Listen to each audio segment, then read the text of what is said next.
আপনার নর্মাল ফটোকে খুব সহজে আকর্ষণীয় এরকম ভাইরাল এডিটিং করতে পারবেন মাত্র 2 মিনিটে। আসসালামু আলাইকুম, আশা করি সবাই ভালো আছেন। আবারও চলে আসলাম আপনাদের মাঝে নতুন একটি ইন্টারেস্টিং ভিডিও নিয়ে। আজকের ভিডিওর মাধ্যমে আপনারা খুব সহজে খুব সুন্দর এবং আকর্ষণীয় ফটো এডিটিং করতে পারবেন। তো চলুন কথা না বাড়িয়ে ভিডিওটি শুরু করা যাক। আর আপনি যদি আমার চ্যানেলে নতুন হয়ে থাকেন, অবশ্যই আমার চ্যানেলটি সাবস্ক্রাইব করে বেল আইকনটি বাজিয়ে দিবেন। তো সেই জন্য সর্বপ্রথম চলে আসলাম আমি আমার ফোনের স্ক্রিনে। তো আপনারা এই ধরনের ফটো এডিটিং করার জন্য একটি অ্যাপসের প্রয়োজন পড়বে। সিম্পলি চলে আসবেন প্লে স্টোরে। আপনারা এখানে সার্চ করবেন পিক্সেল ল্যাব লিখে। তো সিম্পলি আপনারা এখান থেকে এই অ্যাপসটি এখান থেকে ডাউনলোড করে নেবেন। তো আমি অলরেডি ডাউনলোড করে রাখছি। তো অবশ্যই আপনারা যে ফটোটি এডিট করতে চাচ্ছেন সেই ফটোর ব্যাকগ্রাউন্ড আপনাদের রিমুভ করে নিতে হবে। তো রিমুভ করার জন্য যে কাজটি করবেন, আপনারা চলে আসবেন ক্রোম ব্রাউজারে বা যে কোনো অ্যাপস দিয়েও আপনারা এই কাজটা করে নিতে পারেন। তো আমি আপনাদের এখানে দেখে দিচ্ছি।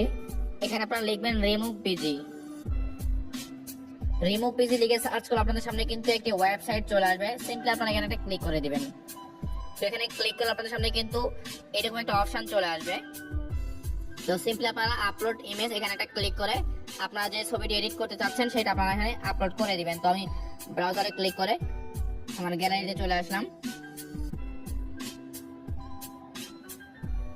তো এখান থেকে আমি এই ছবিটা আপনাদের এডিট করে দেখাবো, সেজন্য আমি এখানে ক্লিক করলাম। তো আপলোড করার সঙ্গে সঙ্গে কিন্তু মাত্র কয়েক সেকেন্ডের মাধ্যমে আপনার ছবির ব্যাকগ্রাউন্ডটি সম্পূর্ণ রিমুভ হয়ে যাবে।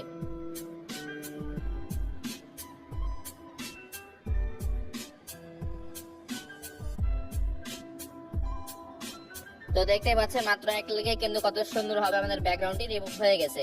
তো সিম্পলি আপনারা এখান থেকে ডাউনলোডে ক্লিক করে এখান থেকে ছবিটা আপনারা ডাউনলোড করে নেবেন। তো আমি ডাউনলোড করে নিলাম। এরপরে চলে আসলাম পিক্সেল ল্যাব অ্যাপসে।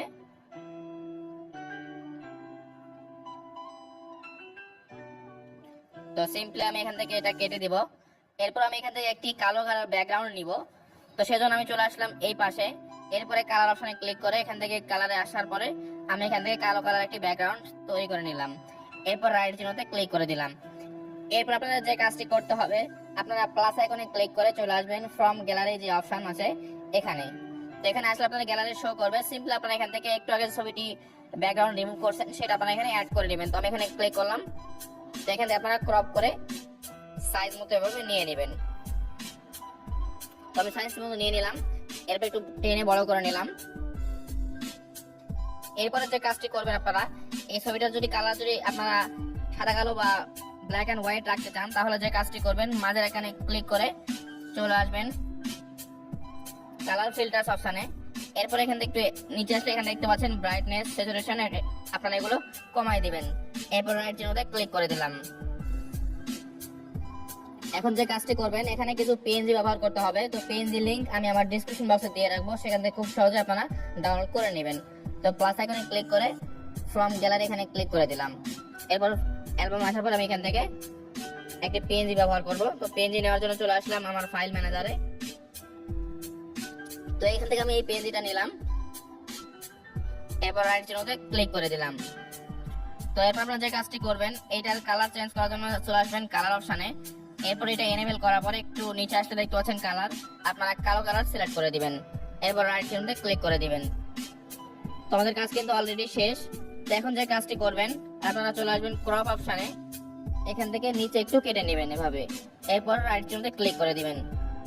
এরপর আপনারা নিচে ভাবে সুন্দরভাবে রেখে দেবেন। এরপর কপি অপশনে ক্লিক করে আরো একটি ফাইল কপি করে নেবেন। এরপর আবার আপনারা কপিতে ক্লিক করে এটা 2-3টা কপি আপনারা এখানে করে নেবেন। এরপর আপনারা চলে যাবেন লেয়ার অপশনে। এরপর সবগুলো আপনারা এখানে লক করে দিবেন। তো এরপরে জাস্ট আপনারা যে কাজটি করবেন, প্লাস আইকনে ক্লিক করে আমি টেক্সট অপশনে ক্লিক করলাম। এরপর এখানে লিখুন যে একটা অপশন আছে, আপনারা এখানে ডবল ট্যাপ করবেন। এরপর সিম্পলি আপনাদের নামটা এখানে লিখে দিবেন। তো আমি আমার নামটা লিখে দিলাম। এরপর জাস্ট ওকেতে ক্লিক করে দিলাম। তো সিম্পলি আপনারা এখানে নিচে নিয়ে চলে আসবেন। এরপর চলে আসবেন এই আইকনে। এরপর আসবেন পেন্ডিং অপশনে। এই দুইটা আপনারা বাড়াই দিবেন। এরপর রাইট চিহ্নতে ক্লিক করে দিবেন। এরপর সিম্পলি চলে আসবেন ফন্ট অপশনে। তো ফন্ট অপশন আসার পর আপনারা জাস্ট চলে আসবেন ফন্টের একটু নিচে। তো এখানে আপনারা ফন্ট কিভাবে অ্যাড করবেন সে বিষয়ে আমার চ্যানেলে অনেক ভিডিও দেওয়া আছে, চাইলে আপনারা সেগুলো দেখে নিতে পারেন। তো আমি রিসেন্টে ক্লিক করে এই ফন্ট আমি সিলেক্ট করে দিলাম। এরপর ওকেতে ক্লিক করে দিলাম। তো এখানে সিলেক্ট করার পরে আপনাদের যে কাজটি করতে হবে, এখন আপনারা লেখার উপর ক্লিক করে চলে আসবেন কালার অপশানে। তো কালার অপশানে আসার পর ক্লিক করে আমি চলে আসলাম একটু নিচে।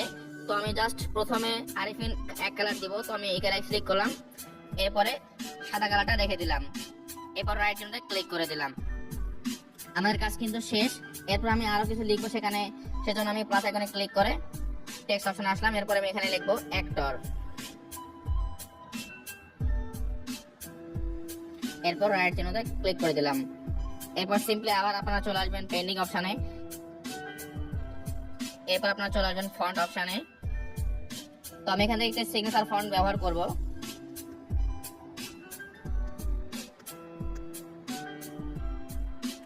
এরপর ওকেতে ক্লিক করে দিলাম।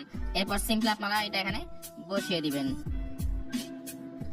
এরপর জাস্ট ফাইলটা সেভ করার জন্য সেভ আইকনে ক্লিক করবেন, সেভ অ্যাজ ইমেজ এখানে ক্লিক করে আপনারা চলে আসবেন ডিফল্টে ক্লিক করে আলট্রা সিলেক্ট করে দিবেন। এরপরে জাস্ট সেভ টু গ্যালারি এখানে ক্লিক করলে আপনার ছবিটা কিন্তু সম্পূর্ণ এইচডি কোয়ালিটিতে সেভ হয়ে যাবে।